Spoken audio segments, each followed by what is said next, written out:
Hi, Corey Adams CPA here, and today I want to talk about why real estate agents and brokers fail to scale their businesses to its true potential. Now, let me ask you a question, and I think we're all going to come to the same conclusion here. But think about your last listing. Think about the last person who trusted you to sell their house. Did you just randomly accept that client and go out to say, yeah, well, this price is just sticking in my head. I think this is what we should list it at. I don't think we need comps. I don't think we need a strategy. I don't think we need analysis.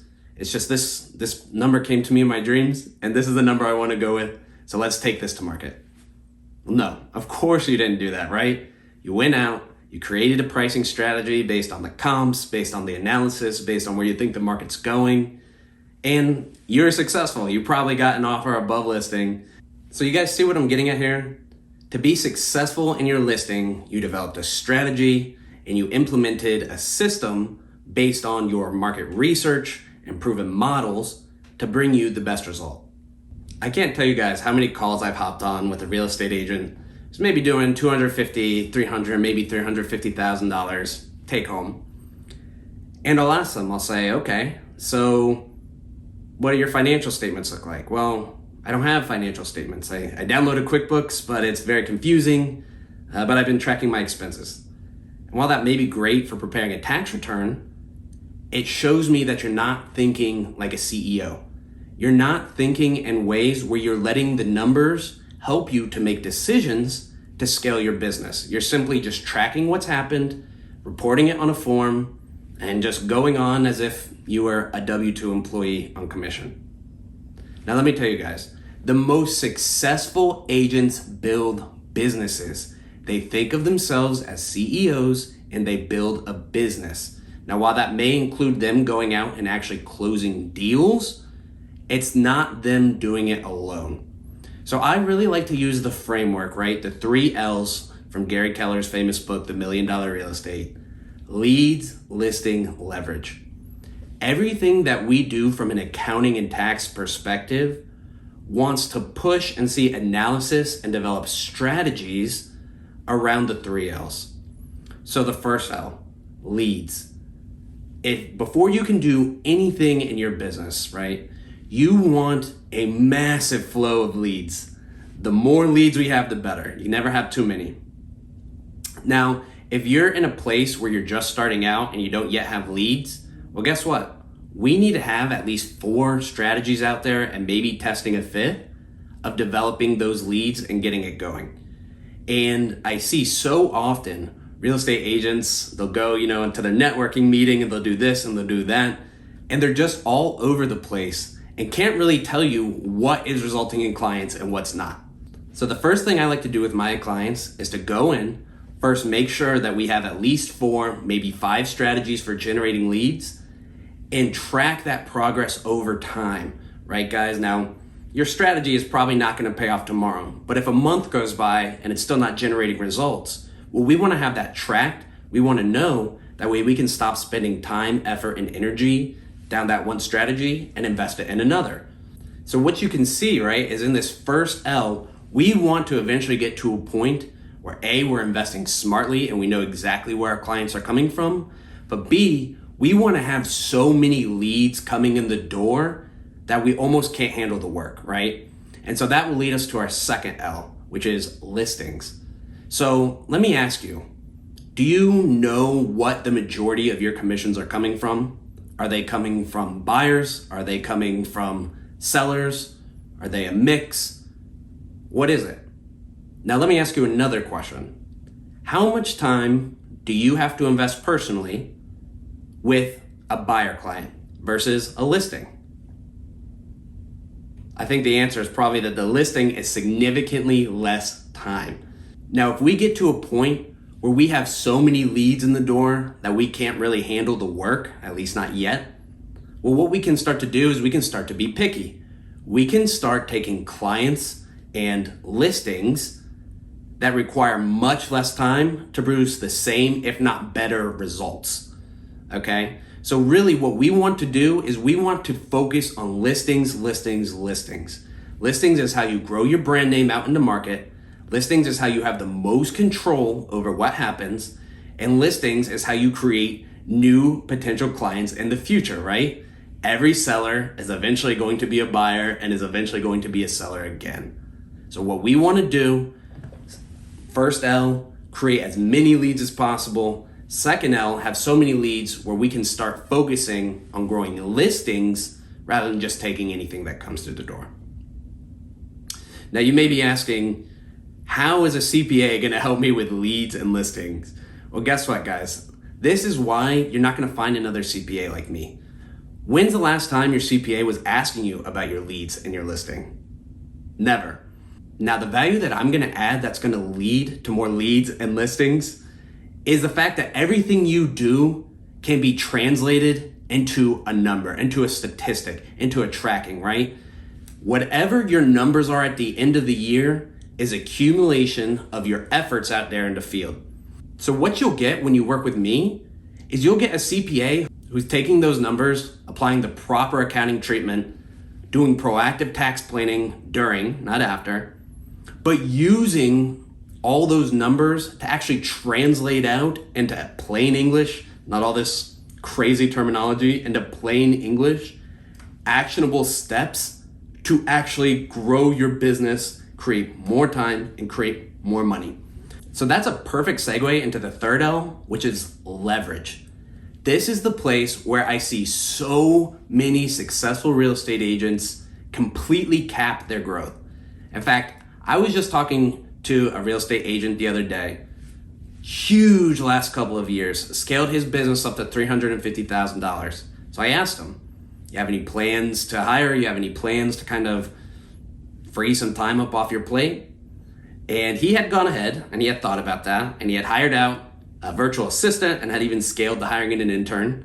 And I asked him how it was going. And he said, I don't know. I've just implemented them. I'm trying to find ways to use them, but I just need more time. And here's the major problem with that. You want to invest your dollars, whether that's in hiring an assistant, hiring an intern, eventually hiring out a buyer agent, listing agent. You want to know that those dollars spent are going to result in exponentially more dollars on the back end. You want to start looking at that money at the door, not as expenses, but investments.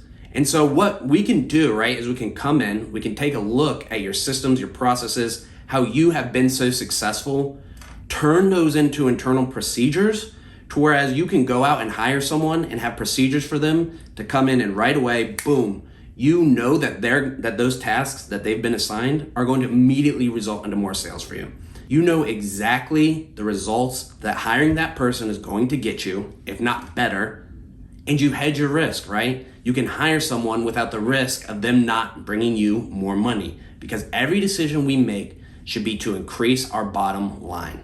Now, let me ask you, are you doing everything by yourself? Are you going out and networking and manually doing some lead follow-up and having to write out the contracts on the spot and going to all the showings and being at all the open houses? And if that's you, when's the next time you can go on vacation? In fact, when was the last time you could go on vacation? Is your marriage, is your dating life, is that okay? Or is it just hustle culture, hustle culture, hustle culture?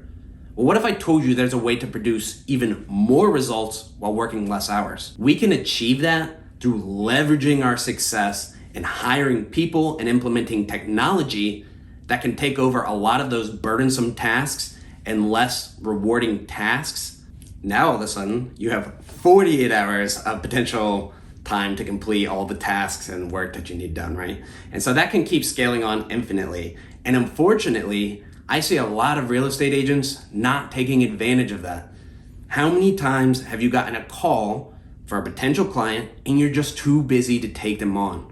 What if we're talking about the 3 L's, right? We generated a lot of leads. We're now focused on listings, but do we just want to let those buyers come in? Like we said, those buyers are going to turn to listers and those listers are going to turn to buyers again. So are we just going to turn down that work as it goes on? Of course not. We want to be able to hire out the right people to be able to build our business and serve those clients in the way they need, while you can still focus on the activities that generate the most money.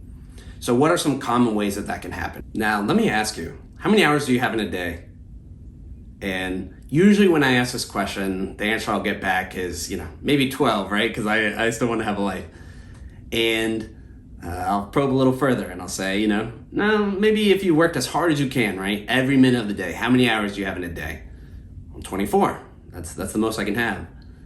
And, I'll ask, is there any way you can have more? And I'll say, no, it's a 24-hour day. And the reality is, you can add more hours to the day. In fact, you can have an exponential amount of hours to the day. Now, how do you do that? You hire someone else out, right? So if you have 24 hours in your day and you hire someone to complete tasks on your behalf, they have 24 hours in their day, all of a sudden you have 48 hours to complete work, right? And so there's a lot of different areas in which you can invest, such as maybe a personal assistant, a showing agent, a buyer agent, a listing agent, and the list can go on infinitely. Not to mention investing in technology that can take over a lot of administrative tasks on your behalf, like lead follow-up, emails, those type of things, can put so many more hours back into your day that the return is exponential. In fact, let me give you some perspective from my own story and buying and selling an investment property a couple years ago. So I went to go buy this investment property in early 2020 when the market had taken a dip. And initially, I had just reached out to a friend from college who's a real estate agent who seemed to be absolutely crushing it. So I reached out to her, we started working together. Eventually we found the house I wanted, and she was so excellent at what she did. She won the contract for me the day of, boom, 5,000 under listing, 15,000 under appraisal. I couldn't have been happier. At that time, her execution was absolutely flawless and the deal closed with no problems. And I have to say, I was so impressed, I was ready to be a client for life. Now, fast forward a year, the market had absolutely exploded and I was ready to sell that property. Now, the first person who I reached out to was that real estate agent. And the thing is, her success had gotten so big in that year between when I had bought and when I had sold that she didn't really have time to come out and list my property for me, right? She was in that state where she had generated so many leads and so many listings to whereas my house was not a priority. So naturally, what did I do? I went out searching for a new real estate agent. So I come across a highly regarded real estate agency and I click in, I put in my information and boom, immediately I get a call. What are you looking for? What are you looking to do? So on and so forth. That night, a listing agent is over at my house and I'm under contract to sell my house. So in a matter of seconds, right, I was under contract. Now, how did that happen? Well, let me tell you a little secret. The person's name who is listed as having sold my house is not a person who I ever met once. I did not speak to him, I didn't know him, and yet he was getting credit for my sale. Now, how did that work, right? Well, he had realized that he only had so many hours in a day and was turning away potential clients because he couldn't handle the work. So what did he do? He built out a team to whereas he had a listing agent who wasn't him be able to come out, meet me the day I put my information in and get me under contract immediately. Throughout the entire process, there was a specialist in every single step of the way, including a photographer, including a negotiator to make sure the deal closes through inspection and appraisal. And then finally, a closing coordinator to make sure that I had everything in line. And so what he had done is he had effectively made a sale without ever meeting me, potentially not even knowing who I am or what my house was, because of the team that he had built. Now I walk away from that as a happy client who's going to give him repeat service without ever meeting him. Now this is the power of leverage. You want to leverage your success into having employees who can execute the tasks on your behalf while still closing deals for you. This is how you become a true top producer. This is how you become the best in the world. This is how you bring home $1 million a year or more. So are you still wondering why your business isn't scaling the way you thought it would? Well, you shouldn't anymore. By implementing these steps, you are on your way to bringing home $1 million or more. So you see how the 3 L's can be so powerful and how they can be the roadmap to bring home $1 million a year or more? How they could be the roadmap to truly scaling your business, making more money, and working less hours. You need a CPA who understands these concepts and can not only accurately record your information and make sure you're staying out of compliance trouble, but can take your numbers and help you develop strategies to implement the 3 L's and take your business to the next level. I always want you to think of hiring a CPA as an investment, not an expense. You should be getting a return from hiring that CPA. They shouldn't just be doing your tax returns. They shouldn't just be doing your bookkeeping. You shouldn't just be meeting with them once per year. They should be an instrumental part in helping you take the numbers and turn those into strategies which help you grow your business to the business of your dreams. Now I know that can be a lot. So I suggest you click the link below, download my free ebook, and really take the time to read it through and come back and watch this video again to start implementing these in your real estate business today. Until next time.